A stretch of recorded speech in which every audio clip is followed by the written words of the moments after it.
உங்களுடைய நேரத்தை குவாலிட்டியான விஷயங்களுக்கு செலவு பண்ணுங்க. உங்களோட லைஃப் சக்சஸ்ஃபுல்லாக மாறுறதுக்கு நம்ம கஷ்டப்பட்டு நம்மளோட உழைப்பையும் முயற்சியும் போட்டு அப்படியும் நம்ம விரும்பினதை அடைய முடியல அப்படிங்கும்போது தான் நம்மளுக்கு ஒரு விரக்தி வரும். அப்போ தான் நம்மளுக்கு தேவை மோட்டிவேஷன் அப்படிங்கிற ஒரு மருந்து. வணக்கம் சொந்தங்களே, எல்லாரும் எப்படி இருக்கீங்க? நல்லா இருப்பீங்க அப்படின்னு நம்புகிறேன். இன்னைக்கு என்ன பதிவு பார்க்க போகிறேன்னா, உங்களோட நேரத்தை குவாலிட்டியான விஷயங்களுக்கு செலவு பண்ணீங்க அப்படின்னா சக்ஸஸ்ஃபுல் லைஃப் அப்படிங்கிறது உங்களோட கையில் இருக்கும்.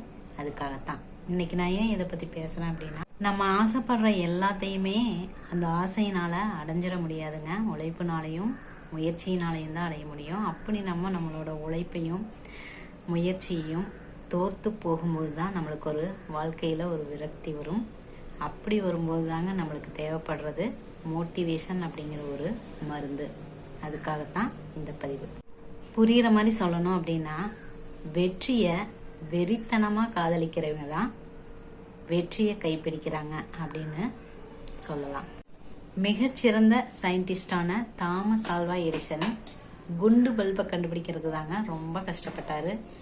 அதுதான் அவரை அங்கேயும் இங்கேயும் ஓடுற மாதிரி அவரை அலக்கழிச்சுது. இருந்தாலும் அவர் ஒரு நாள் என்ன பண்ணார் அப்படின்னா, இன்னைக்கு நான் கண்டுபிடிச்சே தீருவேன் அப்படின்னு சொல்லி ஒரு 10 நிமிஷம் ஆரம்பித்து 10 மணி நேரம், 20 மணி நேரம், 30 மணி நேரம் அப்படின்ட்டு அந்த குண்டு பல்பை கண்டுபிடிக்கிறதுக்கான ஒரு ஆராய்ச்சியில் ஈடுபட்டாராமாங்க. அப்படி இருக்கும்போது கரெக்டாக 36வது மணி நேரத்தில் அவர் வெற்றி அப்படின்னு சொல்லிட்டு வெளியே வந்தாராங்க.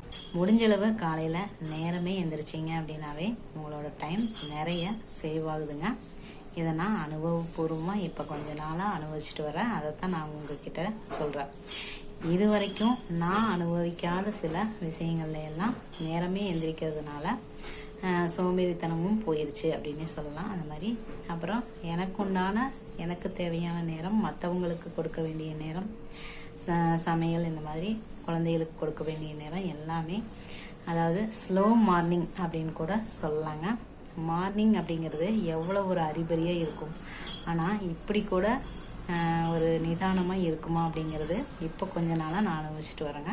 அதனால தான் இன்றைக்கி இந்த டைமை பற்றி உங்கள் கூட பேசுகிறேன்.